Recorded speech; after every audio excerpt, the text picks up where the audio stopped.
నమస్తే.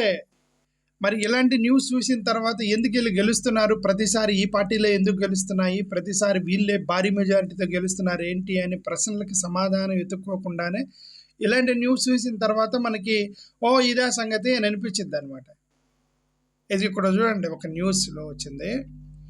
ఒకే వ్యక్తి పేరు మీద 42 ఓట్లు వచ్చాయట. ఒక వ్యక్తి పేరు మీద 42 ఓట్లు ఉన్నాయట.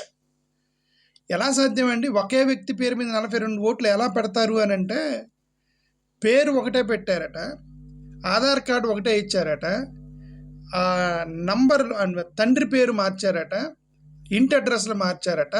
మార్చి మొత్తం 42 ఓట్లుని ఒకే వ్యక్తి పేరు మీద, ఒకే ఆధార్ కార్డు మీద. తండ్రి పేరు మారింది, ఇంటి అడ్రస్ మారింది. ఎవరా ఈ వ్యక్తి అని చెప్పి 42 ఇళ్ళకెళ్ళి ఎతికారట.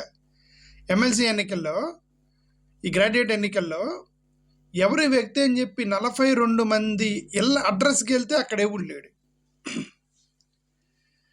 కృష్ణా గుంటూరు పట్టభద్రుల ఎమ్మెల్సీ ఎన్నికల ఓటర్ల జాబితాలో ఎవరు ఊహించని ఘటన వెలుగులోకి వచ్చింది. ఒకే వ్యక్తి పేరుతో 42 ఓట్లు నమోదు కావటం అధికార వర్గాలని, అభ్యర్థుల మద్దతుదారులను ఆశ్చర్యంలో ముంచెత్తింది. ఆ వ్యక్తి పేరు గురజా ప్రకాష్ రాజు. ఇతని పేరు మీద 42 ఓట్లు ఉన్నాయి. గురజా ప్రకాష్ రాజు గారు ఎవరో, మన ఆయన గ్రాడ్యుయేట్ ఎమ్మెల్సీలో మహానుభావుడు ఎవరో. అతను చేశాడా, అతని పేరు మీద వేరే వాళ్ళు చేశారా మనకైతే తెలీదు. ఇతని పేరు మీద 42 ఓట్లు ఉన్నాయి. ఓటర్ జాబితాలో వయసు వేరువేరుగా ఉన్నాయి, డోర్ నెంబర్లు వేరువేరుగా ఉన్నాయి, తండ్రి పేరు ఒక్కొక్కటి భిన్నంగా ఉన్నాయి, బూత్ వివరాలు డిఫరెంట్గా ఉన్నాయి. పేరు మాత్రం ఒకటే, గురజా ప్రకాష్ రాజ్. తాజా వెలుగు చూసిన ఈ ప్రకటన రాష్ట్ర వ్యాప్తంగా చర్చనీయాంశంగా మారింది. పెనమలూరు నియోజకవర్గం తాడిగడప పురపాలన పరిధిలో చోటు చేసుకున్న ఈ అంశంపై పీడీఎఫ్ అభ్యర్థి మద్దతుదారులు జిల్లా కలెక్టర్కి ఫిర్యాదు చేశారు. దీంతో ఓటర్ల జాబితా పరిశీలన, తయారీపై ప్రజల అనుమానాలు తీవ్రమైనాయి. వేర్వేరు ఇంటి నంబర్లతో 42 చోట్ల ఓటర్గా నమోదైన గురజా ప్రకాష్ రాజు అసలు ఎవరు అనే ప్రశ్నకి ఇప్పటివరకు సమాధానం దొరకలేదు. అభ్యర్థులు ప్రజాప్రతినిధుల పేరుతో ఉన్న వ్యక్తి ఆచూకీ తెలుసుకునేందుకు ఓటర్ల జాబితాలో 42 ఇంటి అడ్రస్లకు వెళ్ళినా కూడా గురజా ప్రకాష్ ఫలితం దొరకలేదు. అంటే అర్థం ఆధార్ కార్డు కూడా ఇవ్వాలి. 42 చోట్ల ఏదో ఒక చోట ఉండాలి కదా. మిగతా 41 ఫేక్ అయినా, 41 సాట ఫేక్ అయినా, ఒకసాట అయితే ఒరిజినల్ ఉండాలి కదా. ఆ ఒరిజినల్ కూడా దొరకలేదట అతను. దీంతో ఎమ్మెల్సీ అభ్యర్థులు మద్దతుదారులు అవక్క అయిపోయారు. ఈ సంఘటనపై ఎన్నికల కమిషన్ సంబంధిత అధికారిక చర్యలు ఎలా ఉంటాయో వేచి చూడాలి. ఒకే వ్యక్తికి 42 ఓట్లు ఉండడంతో ఎన్నికల అధికారుల తీరుపై ప్రశ్నలు ఉత్పన్నమవుతున్నాయి. ఎమ్మెల్సీ ఎన్నికల నేపథ్యంలో అధికార తెలుగుదేశం పార్టీ ఇటీవల ఓటర్ల నమోదు ప్రక్రియను ఉధృతంగా నడిపింది. అండర్ గ్రాడ్యుయేట్ పూర్తయిన వారందరూ అడ్రస్లు తెలుసుకొని దగ్గరుండి వారి దరఖాస్తులు చేయించింది తెలుగుదేశం ప్రభుత్వం. అంటే మరి దిక్కు దికానం లేనటువంటి ఊరు పేరు లేని వాళ్ళు కూడా 80,000 90,000 మెజారిటీతో గెలిచారని. ఇలా చేస్తే ఎవరైనా గెలవరా? నాకు ఇప్పటికీ అర్థం కాలేదు. భారతదేశంలో టెక్నాలజీ గురించి మాట్లాడుతున్నారు. 1 nation 1 language, 1 nation 1 election, 1 nation 1 భాష, 1 నేషన్ 1 రిలీజియన్, 1 నేషన్ 1 సంస్కృతి, 1 నేషన్ 1 అని చెప్తున్నారు. ఒక వ్యక్తికి ఒక ఓటు అనే సంస్కృతిని ఎందుకుదారంటే ఒక వ్యక్తికి ఒకే ఓటు. దాన్ని చేయాలంటే మీరేం చేయాలి? ఆధార్ కార్డుకి లింక్ చేయాలి. ప్రతి వాడు ఆధార్ కార్డు పట్టుకొని పోవాలి, తమ్మునేళ్ళకి లింక్ చేయాలి, తమ్ము పెడితే రావాలి. బ్యాంక్ అకౌంట్కి ఆధార్ కార్డు లింక్ చేశారు, మొత్తానికి లింక్ చేశారు, ఓటుకి ఎందుకు లింక్ చేయరు? ఇదేంటి ఒకటి పేరు మీద 42 ఓట్లు ఏంటి? మన ఢిల్లీలో ఎన్నికల్లో జరిగింది. ఢిల్లీ ఎన్నికల్లో ఏం జరిగింది? ఢిల్లీ ఎన్నికల్లో అక్కడ పూర్వాంచల్ నియోజకవర్గం ఆనుకొని ఉత్తరప్రదేశ్, బీహార్ రాష్ట్రాలు ఉంటాయి. ఆ పూర్వాంచల్ నియోజకవర్గంలో మొత్తం 10,500 ఓట్లని ఈ ఉత్తరప్రదేశ్, బీహార్ అడ్రస్ ఉండే వాళ్ళ పేర్లతోటి ఇక్కడ రిజిస్టర్ చేశారట. ఆధార్ కార్డు లింక్ చేస్తే జరగదుగా. ఆధార్ కార్డు అతను బీహార్ వాడు, ఆధార్ కార్డు అతను ఉత్తరప్రదేశ్ అతను.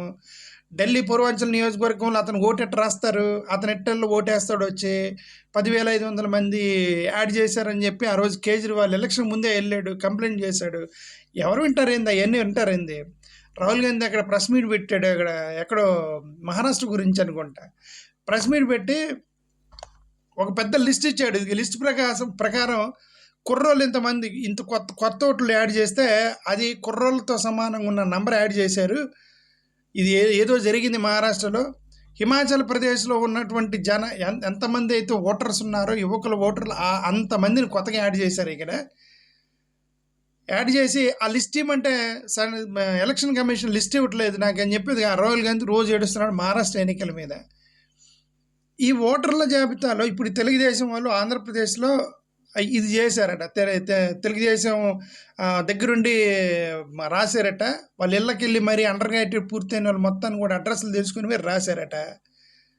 చేతి ఒక వ్యక్తి పేరు మీద 42 ఓట్లు బయటపడ్డాయి. అది ఎవరు రాశారు, ఎక్కడ రాశారు, 42 ఓట్లు ఎలా వచ్చాయి, ఇదంతా ఏంటంటే పెద్ద ఇదొక ఇది ఎన్నికలు ఇలాంటి ఎన్నికలు ఇలాంటి ఎన్నికలు ఎలా పెడతామంటా నేను.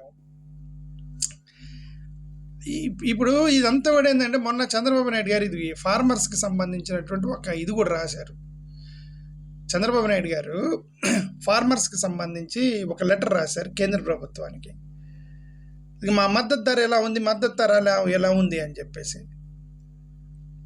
చివరికి ఆ లిస్ట్ తీస్తే జగన్మోహన్ రెడ్డి గారి ప్రభుత్వంలో కంప్లీట్గా మద్దతు ధర ఇచ్చాడు జగన్మోహన్ రెడ్డి గారు. వాళ్ళ ప్రభుత్వంలో పడిపోయింది మొత్తం, జగన్ వల్ల పడిపోయింది అని చెప్పి ప్రచారం చేస్తున్నారు మళ్ళీ. ఓకే, ఇది ఇక్కడ నాకు ఒక న్యూస్ వచ్చింది. వైఎస్ఆర్సీపీ అఫీషియల్ ట్విట్టర్లో పోస్ట్ చేశారనమాట. అది చదువుతున్నాను చూడండి. APERC has clear the SECI power purchase deal proving that the bribery allegations spread by yellow media were baseless. Okay, APERC వాళ్ళు క్లియర్ చేశారట. ఇది ఏదైతే ఈ యొక్క సెకీ ఒప్పందం మీద ఈ బ్రైబరీ కేసు, అది అమెరికాలో వాడు ఏదో చేశాడు కదా హిండెన్బర్గ్ వాడు, అదాని కేసులో, అది బేస్లెస్ అని చెప్పి. The power sale agreement was a transparent deal between the AP government, discoms and SECI, a central government entity with no third party involvement. Under YS Jagan's leadership, Andhra Pradesh secured 7,000 mega of solar power at just rupees 2.49 unit, the lowest in history, along with additional savings of 1.9 unit from waived interstate transmission charges. The smart energy deal will save massive 1.10 lakh crore over 25 years. The smart energy benefiting, అంటే ఇది మొత్తం మనం గతంలో మాట్లాడింది ఇదంతా. మళ్ళీ అదే third party involvement లేదు, సెకీతో డైరెక్ట్గా ఒప్పందం చేసుకున్నారని వీళ్ళు పోస్ట్ చేశారు. బట్ నేను గత ఒక 2-3 డేస్ క్రితం తెలుగుదేశం వాళ్ళ ఒక అఫీషియల్, అంటే డైరెక్ట్గా తెలుగుదేశం అఫీషియల్ అయ్యేండకపోవచ్చు, బట్ తెలుగుదేశం పేరుతో చాలామంది అభిమానులు పెట్టారు కదా, టీడీపీ 2024 టీడీపీ ఫ్యాను, టీడీపీ అభిమాని అని అట్లా చాలా పోస్టులు ఉన్నాయి కదా ఛానల్లో. వన్ ఆఫ్ ద ఛానల్లో చూశాను నేను. అది జగన్మోహన్ రెడ్డి పెట్టినటువంటి సెకీతో ఇచ్చినటువంటి ఒప్పందం, దాన్ని వెనక్కి పోలేడు, ముందుకి పోలేక తలపట్టుకుంటున్న ప్రభుత్వం. వెనక్కి వెళ్తే చాలా నష్టం అంట, ముందుకెళ్తే దాంట్లో ఎలిగేషన్స్ ఉన్నాయి, ఏం చేయాలో తెలియట్లేదు అని చెప్పేసి ఆయన అని ఒక పోస్ట్ పెట్టాడు. మీరు వెనక్కి వెళ్తే నష్టం వస్తుందంటే అర్థం ఏంటి? దట్ ఈస్ ద చీపెస్ట్ అయితే కదా నీకు నష్టం వచ్చేది. The best and cheapest contract పెట్టుకున్నాడు జగన్మోహన్ రెడ్డి గారు.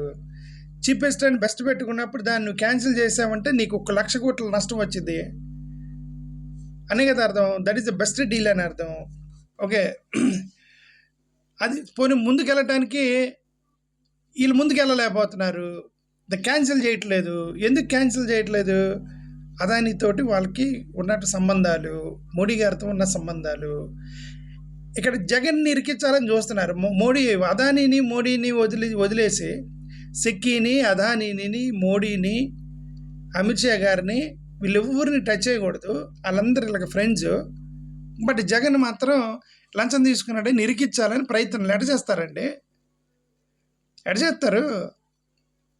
అసలు వచ్చిన ఎలిగేషన్, ఆడ అమెరికా వాడు చేసిన ఎలిగేషన్ అంటే థర్డ్ పార్టీ, మీరెవరితో అయితే పొత్తు పెట్టుకున్నారో, మీరు ఎవరితో అయితే సంబంధాలు ఉన్నాయో, మీరు ఎవరినైతే రోజు భజన తీసుకొని భజన చేస్తూ ఉన్నారో, మీరు ఎవరికైతే మీరు ట్విట్టర్లో అక్కడ ఇక్కడ రోజు భజన కార్యక్రమాలు చేస్తున్నారో, వాళ్ళకి సంబంధించినటువంటి ఒక కంపెనీ వాళ్ళతో లింక్ ఉందని చెప్పి ఎలిగేషన్. అది వాళ్ళని టచ్ చేయకుండా జగన్ నేను టచ్ చేస్తారు.